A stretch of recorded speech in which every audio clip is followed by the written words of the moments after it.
तो चंद्रमा पर लैंडिंग से ठीक पहले लैंडर विक्रम ने लैंडिंग की जगह बदलने का फैसला किया, जिसके बाद लैंडर विक्रम की सॉफ्ट लैंडिंग हुई। लैंडर तय स्पीड से चांद के नजदीक पहुंचा, लेकिन जब वो चांद की सतह से 150 मीटर की ऊंचाई पर था, उसी वक्त वो अचानक रुक गया और रीटारगेट हुआ। इसका मतलब यह हुआ कि चांद की सतह से 150 मीटर की ऊंचाई पर लैंडर विक्रम ने तय किया कि लैंडिंग के लिए उसे दूसरी जगह ढूंढनी पड़ेगी। ये रीटारगेट हुआ है जब वो 150 मीटर की दूरी पर था, चांद से 150 मीटर की दूरी पर था, तब ये लोकल नेविगेशन में था और रीटारगेट हुआ है। ये इसका मतलब ये कि जब वो 150 मीटर की ऊंचाई पर था चांद से विक्रम लैंडर, तब उसने ये तय किया कि जहां मैं जा रहा हूं वहां नहीं है लैंडिंग की जगह, अब मुझे दूसरी जगह ढूंढनी पड़ेगी। यानी चंद्रयान 3 में चंद्रयान 2 के मुकाबले जो तैयारी की गई वो काम आई और लैंडर विक्रम ने सही समय पर सही फैसला लेकर लैंडिंग की जगह बदलने का फैसला किया और फिर उसने लैंडिंग की जगह बदलकर परफेक्ट सॉफ्ट लैंडिंग की। और इसके लिए इसरो के वैज्ञानिकों के मुताबिक चंद्रयान 2 से सबक लेते हुए इस बार लैंडर को जगह बदलने वाली तकनीक से भी लैस किया गया था। ऐसा इसलिए क्योंकि लैंडर को चांद की सतह पर सुरक्षित तरीके से उतारे बिना मिशन सफल नहीं हो पाता। और इसीलिए इसरो के वैज्ञानिकों ने लैंडर विक्रम को ऐसी तकनीक से लैस किया जिससे वो चांद की सतह पर उतरने के दौरान सही जगह का चयन कर सके, क्योंकि लैंडर के लिए सबसे जरूरी है समतल जगह, ऐसी जगह जहां लैंडर सही तरीके से उतर सके। वैज्ञानिकों के मुताबिक पिछली बार जो लैंडर भेजा गया था उसमें चांद पर उतरने के लिए जगह के चयन का विकल्प नहीं था, यानी इसरो की तरफ से जो पहले से तय कर दी गई जगह लैंडर को वहीं पर उतरना पड़ता। लेकिन इस बार लैंडर में ऐसी तकनीक थी जिससे वो खुद ही सही जगह का चयन कर सके, क्योंकि भारत का मिशन चांद की उस सबसे मुश्किल जगह दक्षिणी ध्रुव पर उतरने का था जहां अब तक कोई भी देश नहीं पहुंच सका। और इसीलिए भारत की यह कामयाबी बहुत बड़ी कामयाबी है, क्योंकि भारत ने चांद के दक्षिणी ध्रुव पर पहली बार पहुंचकर इतिहास रच दिया।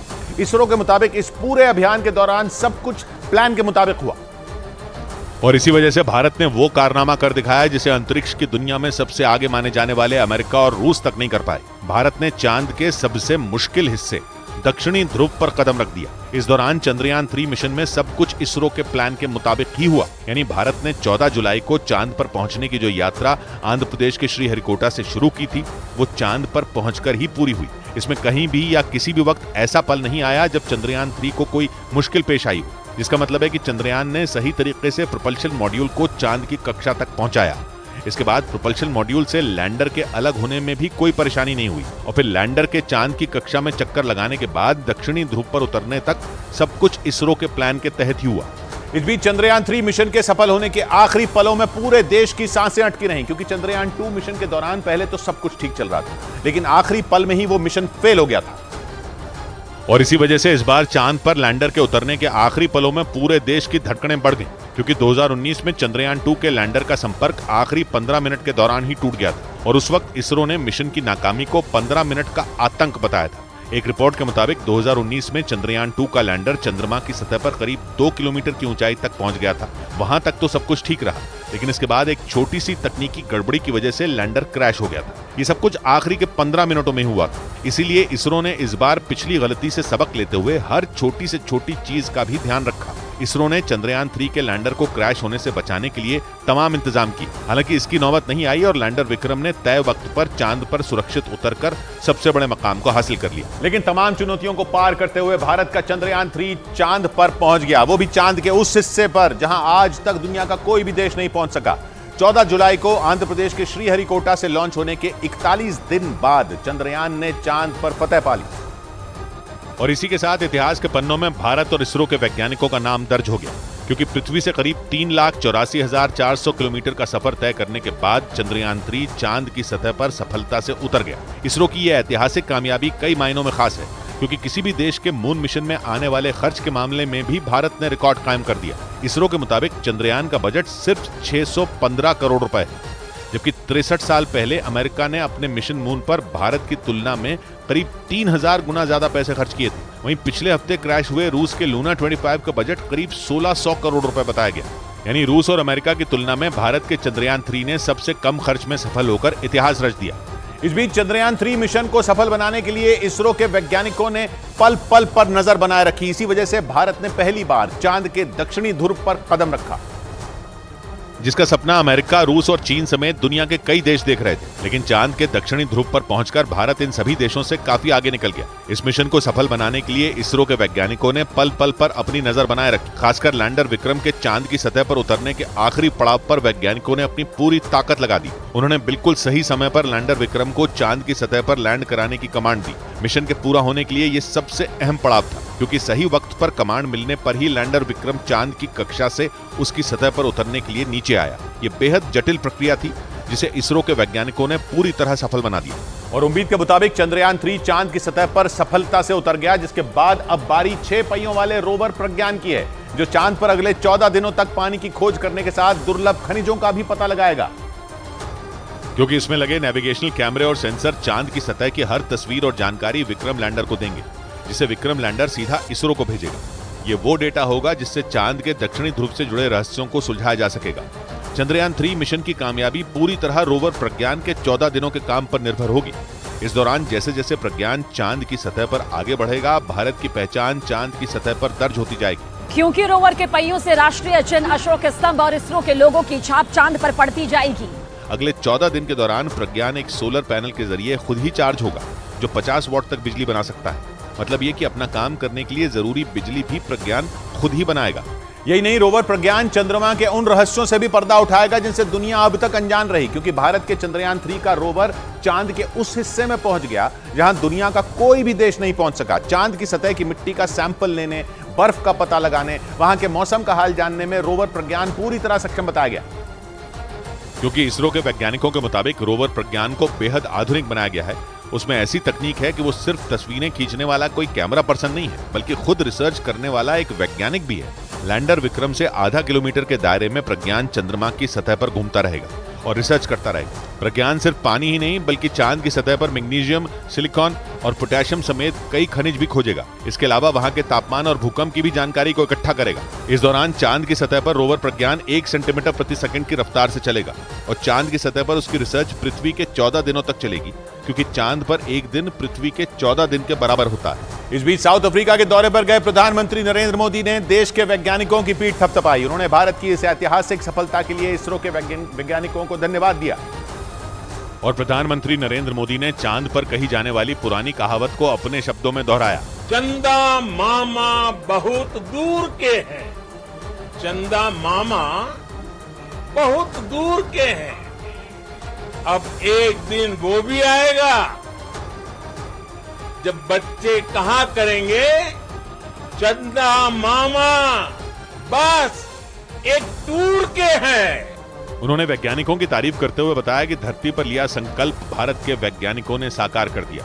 अंतरिक्ष में हिंदुस्तान की सबसे बड़ी छलांग के मौके पर प्रधानमंत्री मोदी वीडियो कॉन्फ्रेंसिंग के जरिए दक्षिण अफ्रीका से लगातार इसरो की टीम से जुड़े रहे। इस दौरान उन्होंने लैंडर के चांद पर उतरने की पूरी प्रक्रिया को जोहानिसबर्ग में बैठकर देखा और जैसे ही लैंडर विक्रम ने चांद की जमीन को छुआ, प्रधानमंत्री ने भी हाथ में तिरंगा लेकर भारत की इस कामयाबी का जश्न मनाया।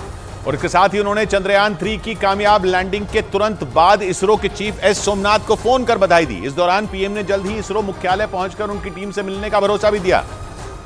और इस दौरान प्रधानमंत्री काफी खुश दिखाई दिए। लैंडर के चांद की सतह पर उतरने के बाद इसरो चीफ स्टेज पर आकर वैज्ञानिकों की हौसला अफजाई कर रहे थे। उसी वक्त उनके पास दक्षिण अफ्रीका से प्रधानमंत्री का फोन आ गया। आपको, आपकी पूरी टीम को बहुत बहुत बधाई। जल्दी मैं आप सबको रूबरू में भी बधाई दूंगा। इसरो चीफ एस सोमनाथ ने भी प्रधानमंत्री की तारीफ की। Congratulate all of us and said that he would like to come and personally congratulate each one of us. प्रधानमंत्री ने इसरो चीफ को यह भरोसा भी दिया कि अंतरिक्ष में भारत के कदम अब और तेजी से बढ़ेंगे। उधर इसरो के वैज्ञानिकों के मुताबिक चंद्रयान 3 मिशन के तहत लैंडर विक्रम को चांद की सतह पर उतारने के लिए 20 जगहों का चयन किया गया था। चांद पर पहुंचने के किसी भी मिशन में लैंडर को सुरक्षित तरीके से उतारना ही सबसे बड़ी चुनौती होती है, क्योंकि जरा सी चूक या कोई भी गलती पूरी मेहनत पर पानी फेर देती है। चंद्रयान 2 मिशन के साथ ऐसा ही हुआ था, जब लैंडर चांद की कक्षा में तो पहुंच गया था, लेकिन लैंडिंग के वक्त वो क्रैश हो गया। इसरो के वैज्ञानिकों के मुताबिक इसी वजह से इस बार 1-2 नहीं बल्कि 20 जगहों का चयन पहले से ही कर लिया गया। दावा है कि इस काम में चंद्रयान 2 के ऑर्बिटर ने बड़ी भूमिका निभाई। जो 4 साल बीतने के बाद भी चांद के चक्कर लगा रहा है। उसमें लगे कैमरों ने चांद के दक्षिणी ध्रुव की कई तस्वीरें भेजी। इसके अलावा अमेरिकी स्पेस एजेंसी नासा ने भी सही लैंडिंग के लिए दक्षिणी ध्रुव की कुछ तस्वीरें इसरो तक पहुंचाई, जिनके आधार पर वैज्ञानिकों ने 20 में एक ऐसी जगह का चयन किया जो लैंडिंग के हिसाब से सबसे सटीक हो। इधर भारतीय स्पेस एजेंसी इसरो के मुताबिक लैंडर विक्रम के चांद पर उतरने वाली जगह का चयन कई बातों को ध्यान में रखकर किया गया था। चांद पर सही तरीके से लैंडिंग कराकर ही किसी भी मिशन को सफल बनाया जा सकता है, जिसके लिए सबसे जरूरी है समतल जगह, यानी ऐसी जगह जहां अगर लैंडर को उतारा जाए तो वो क्रैश ना हो। चंद्रयान 2 मिशन में यही गलती हुई थी। उस वक्त तकनीकी गड़बड़ी से सॉफ्ट के बजाय लैंडर की हार्ड लैंडिंग हो गई थी, जिससे लैंडर ने काम करना बंद कर दिया था। इसे ऐसे समझिए कि लैंडर को चांद की कक्षा से उसकी सतह पर सही तरीके से उतारने की कोशिश की जाती है, ताकि लैंडर से रोवर को बाहर निकलने में कोई परेशानी ना हो। इसरो के मुताबिक 2019 के उस मिशन में लैंडर को चांद पर उतारने के लिए आधा किलोमीटर की लंबाई चौड़ाई वाले दायरे का चयन किया गया था, जबकि इस बार लैंडिंग के लिए वैज्ञानिकों ने 4 किलोमीटर की लंबाई और लगभग 2.5 किलोमीटर की चौड़ाई वाले सुरक्षित इलाके का चयन किया, जिसमें न तो कोई गड्ढा है और न ही ऐसा हिस्सा जहां सूरज की रोशनी न पहुंचती हो, क्योंकि रोवर प्रज्ञान वहां सूरज की रोशनी से ही काम करेगा। उधर भारत की स्पेस एजेंसी इसरो के अलावा भी दुनिया की कई स्पेस एजेंसियां चांद पर भविष्य की तलाश में जुटी हैं। चांद की सतह पर अब तक सिर्फ भारत, अमेरिका, रूस और चीन ने ही सॉफ्ट लैंडिंग कराने में सफलता पाई है। लेकिन इन देशों के अलावा कई दूसरे देश भी इस रेस में मौजूद हैं, जो चांद पर पहुंचने के लिए अपनी पूरी ताकत लगा रहे हैं। अंतरिक्ष विशेषज्ञों का दावा है कि पृथ्वी और ब्रह्मांड के रहस्यों को जानने के लिए चांद पर पहुंचना बहुत जरूरी है। अमेरिकी स्पेस एजेंसी नासा के मुताबिक चांद पर पहुंचकर ही इंसान सौर मंडल के दूसरे हिस्सों और उससे आगे का पता लगा पाएगा। यही नहीं, चांद पर पानी की मौजूदगी और इंसानों के रहने के लिए वातावरण है या नहीं, इसकी भी जानकारी वहां पहुंचने के बाद ही मिल सकेगी। इसलिए कई देश चांद पर पहुंचने की होड़ में हैं। हालांकि वहां तक अब तक सिर्फ अमेरिका ही इंसान को भेज पाया है। 1969 में अमेरिका के अपोलो मिशन के जरिए नील आर्मस्ट्रांग ने चांद पर पहला कदम रखा था। इधर भारत ने चांद के जिस हिस्से दक्षिणी ध्रुव में कदम रखा, वहां अब तक कोई भी देश नहीं पहुंच सका।